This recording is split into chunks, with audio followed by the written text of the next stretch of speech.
Ну, конечно, предлагаем же. Нет, я Ну, а как? поясню.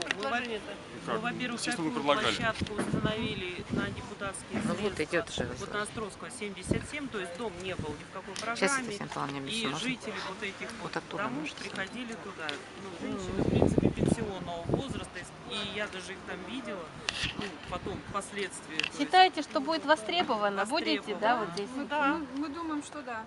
Ну а как? А молодежь, как вы думаете, будет пользоваться? Вот вы знаете, у нас там стояли турники и все такое. Когда мы это все снесли вот под дорогу, начали люди возмущаться, зачем снесли. Вот сейчас это поставили, будут заниматься. Ну, я могу сказать по опыту Новосибирска.